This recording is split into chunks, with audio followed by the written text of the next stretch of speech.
Hello friends, आज मैं पढ़ाने वाली हूँ BBMKU FYUGP session 2023 to 27 semester 1 MJ history unit 1 concept of Bharatvarsh का topic 3 Indian concept of time का पार्ट 3। तो चलिए फ्रेंड्स, एक बार मेजर हिस्ट्री का सिलेबस देख लेते हैं। ये देखिए, ये आपका BBMKU यूनिवर्सिटी का मेजर हिस्ट्री का सिलेबस है। इसमें हमने पिछले वाले टॉपिक्स में टॉपिक नंबर 1 यानी understanding Bharatvarsh, concept of Bharatvarsh, nomenclature, और जो इसका टॉपिक 2 है जियोग्राफिकल डाइवर्सिफिकेशन, ये दोनों टॉपिक हमने कवर कर लिए थे। और आज के इस वीडियो में हम पढ़ने वाले हैं इंडियन कॉन्सेप्ट ऑफ टाइम। तो चलिए शुरू करते हैं आज का हमारा ये वीडियो। चलिए शुरू करते हैं आज का हमारा जो टॉपिक है, इंडियन कॉन्सेप्ट ऑफ टाइम यानी भारतीय समय की अवधारणा।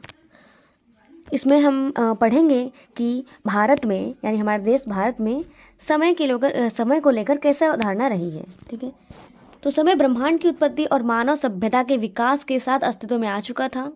समय को लेकर विद्वानों द्वारा अलग अलग दृष्टिकोण विकसित किए गए हैं, जिसमें अधिकांश विद्वान इसके नियतिवादी दृष्टिकोण को स्वीकार करते हैं, है ना। यानी कि समय ब्रह्मांड की उत्पत्ति और मानवता सभ्यता के विकास के साथ ही अस्तित्व में आ चुका था, क्योंकि जब से ब्रह्मांड की उत्पत्ति हुई है तब से ही तो समय है।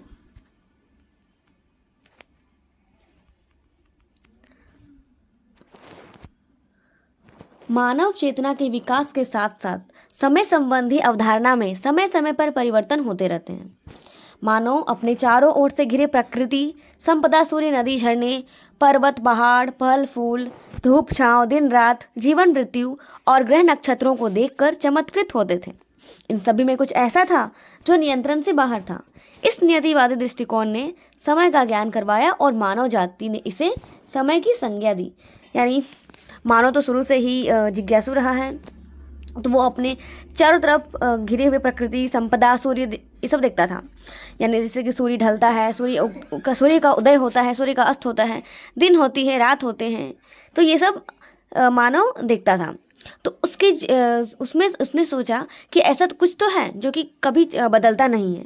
तो उसने मानव जाति ने इसे किसको संज्ञा दी? समय की संज्ञा दी। तो यहीं से शुरू होती है भारतीय समय की अवधारणा।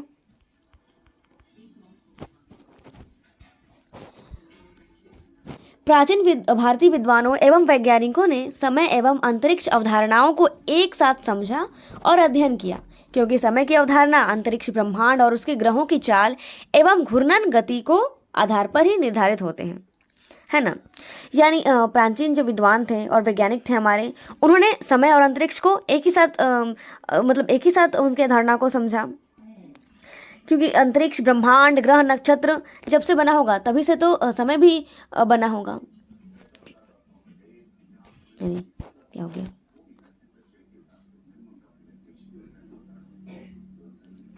क्योंकि अंतरिक्ष, ब्रह्मांड और ग्रह जब से बना होगा तभी से तो समय का भी अस्तित्व रहा होगा। ओके, अब आइए देखते हैं जो हमारे भारतीय वेद हैं उनमें समय की क्या अवधारणा थी।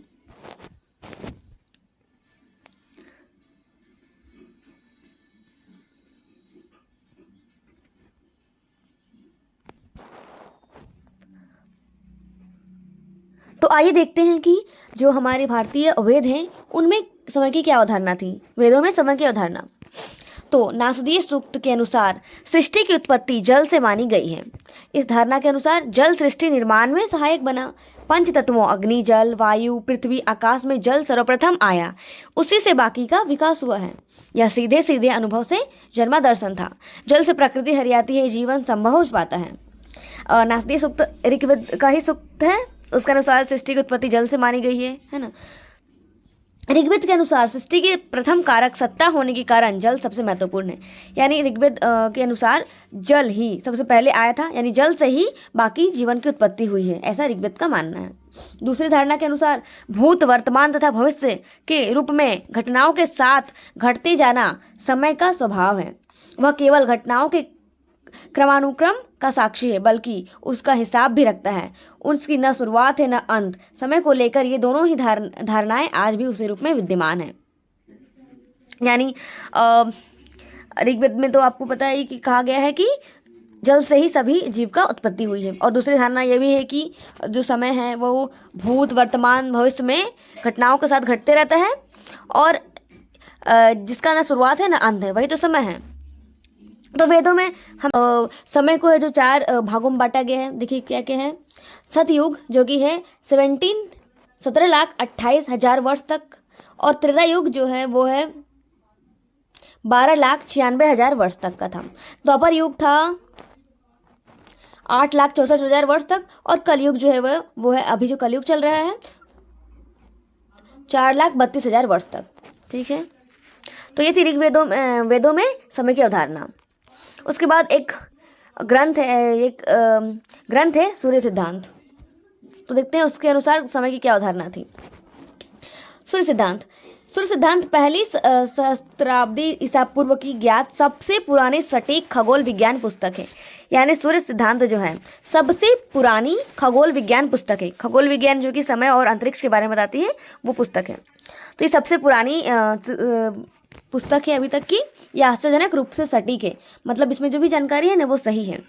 उपलब्ध वर्तमान में संस्करण इसका जो 2500 वर्ष से अधिक पुराना माना जाता है, जो अभी भी इसे खगोल विज्ञान में पृथ्वी पर सबसे पुरानी पुस्तक बताता है। यानी जो सूर्य सिद्धांत है वो पृथ्वी का सबसे पुराना खगोल विज्ञान पुस्तक है।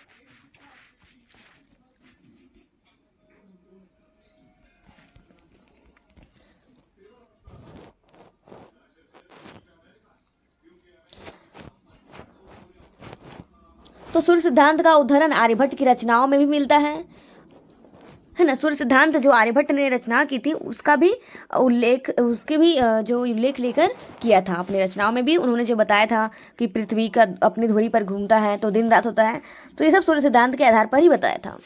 फिर बर्गेस एक साइंटिस्ट का नाम है जो 1860 में उन्होंने बताया था कि संरक्षित और संपादित कार्य मध्य युग का है। ठीक है, मतलब उन्होंने भी आगे इनको इवोल्यूट किया यानी समझा, तो उन्होंने भी कुछ इसी के आधार पर इसी को मतलब सूर्य सिद्धांत का जो किताब है उसी को आधार बनाकर अपना शोध किया था। तो एक और साइंटिस्ट आए वाराहिमीर के 10वीं सदी के टीकाकर उत्पल ने अपने समय के सूर्य सिद्धांत के 6 श्लोक उद्धृत किए हैं। वर्तमान संस्करण को मध्यकाल में भास्कराचार्य द्वारा संशोधित किया गया था। यानी जो अभी चल रहा है वर्तमान समय में वो भास्कराचार्य द्वारा संशोधित है। तो ये रहे आज का जो हमारा टॉपिक है, ये रहा जो आज का हमारा टॉपिक है इंडियन कॉन्सेप्ट ऑफ टाइम, यानी भारतीय समय की अवधारणा। तो ये देखिए friends, Indian concept of time, ये मेरा जो है मैंने जो इंग्लिश में नोट्स वो भी देख लिया है यहाँ पर। देखिए Indian concept of time, basic Indian ideas on space time and observation is taken from the age of epic and the early Puranas and the early Siddhantas. The two most astonishing numerical claims from the ancient Indians are cyclic system of creation of the universe with a period of 8.64 billion years, although there exist longer cycles as well.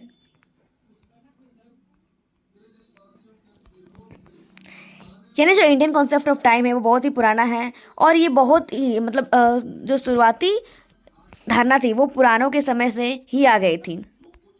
तो दो सिद्धांत हैं, एक है cyclic system है और एक speed of light वाला सिद्धांत है। ये देखिए, speed of light to be 4,404 yojans per नाइम्स, which is almost exactly 1,86,000 miles per second.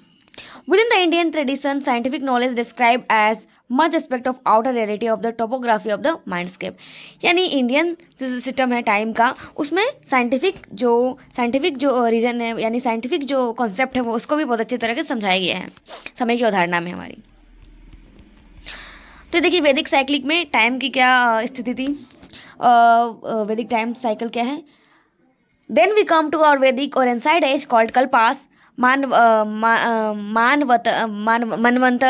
and Yugas. And in order to better understand Vedic astrology, also called Jyotish or the science of light, the basic unit of Vedic historical cycle is the Yuga, specifically the Maha, yani Great Yuga. Each Mahayuga is divided into 4 subyugas of progressively shorter length of time. And as each Yuga becomes smaller, so does the level of general enlightenment of humanity. यानी जो वैदिक time cycle है उसमें क्या बताया गया है, जो एंसाइंट हमारा जो टाइम है वो किस में डिवाइड किया गया था, जो एंसाइंट हमारा जो टाइम है वो कैसे में डिवाइड किया था, कल्पास में, मनवंतर्स में, युग्स में, फिर महायुग में, तो ये सब था। और कौन कौन सा युग वो मैंने हिंदी में बता दिया था, सतयुग, कलयुग, त्रेता युग, द्वापर युग, ये सब। ओके, अब यहाँ देखिए, अकॉर्डिंग टू सूर्य सिद्धांत, यानी कि सूर्य सिद्धांत के अनुसार टाइम की क्या कॉन्सेप्ट है। सूर्य सिद्धांत is the oldest accurate astronomy book of the first millennium BC, known to exist. It is startlingly accurate. However, the present version available is believed to be more than 2005 years old, which still makes it is the oldest book on the astronomy. सूर्य सिद्धांत, जैसा कि पहले भी मैंने बता चुकी हूँ कि सूर्य सिद्धांत जो है वो एस्ट्रोनॉमी का ओल्डेस्ट बुक है, जिसमें की जो जानकारी दी गई है वो बिल्कुल ही सही है ना, जिसमें जो जानकारी है वो बिल्कुल ही सही है, टाइम के आधार पर हो या अंतरिक्ष के आधार पर हो। तो ये रही आज का हमारा topic, Indian concept of time complete. इसी के साथ हमारा जो टॉपिक है इंडियन कॉन्सेप्ट ऑफ टाइम वो खत्म होता है, और यूनिट 1 जो हमारा कॉन्सेप्ट ऑफ भारतवर्ष से है ये कंप्लीट होता है। तो नेक्स्ट वीडियो में हम यूनिट 2 स्टार्ट करेंगे। तब तक के लिए बाय, टेक केयर।